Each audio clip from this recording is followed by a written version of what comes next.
Question.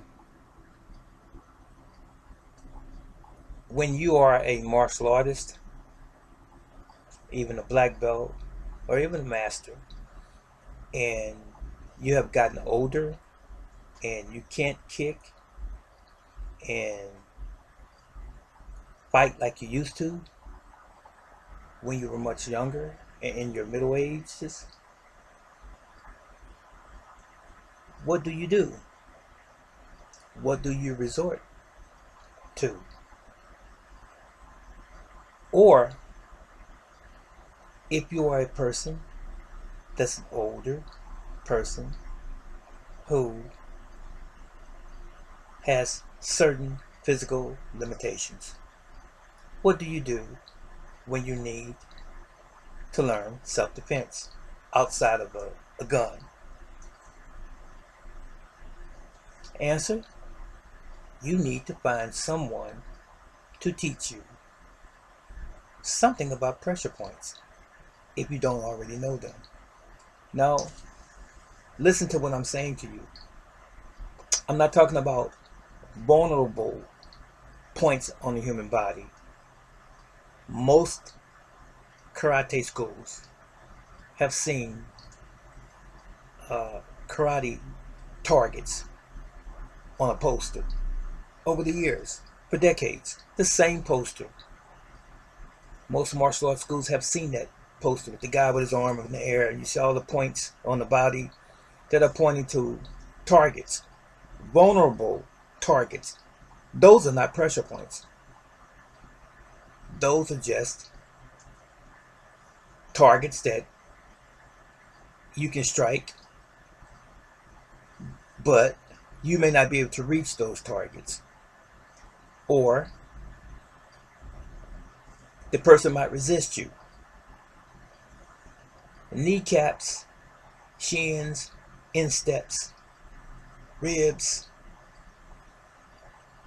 the spine, okay, and the groin, for example, and even the throat and eyes.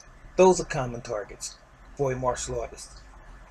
But what are you going to do when it gets to be very, very personal, up close and personal, like a grabbing or grappling situation? When a person is in your space, do you know anything about meridians at all? If you don't, and you are a martial artist, you better find out. You see, in a real street fight, when that person on the other side of you has the intent to really hurt you or kill you even, and they're in your space and they're actually accosting you, even if they have a knife, it can be very, very crucial. You better know something to be able to stop that person just like that, honestly. And oftentimes people, when they get into a situation like that, they panic. First of all, you need to understand situational awareness. You need to know your surroundings all of the time, especially if you are studying martial arts. It is a way of life. Be aware of your surroundings. You're never with your guard down. I'll put it like this: 99% of the time, you're never with your guard down. There's always room for that 1%. But most of the time, you're not. So, it behooves you to learn pressure points. Really. Don't never say never. There are some guys that want to go on their reputation from 20 years ago, 30 years ago, or their tournament experience in competitions and trophies and things like that. None of that stuff matters in a street fight when a person is fighting with no rules. Do you understand? Do you comprehend? Do you understand what I'm saying to you?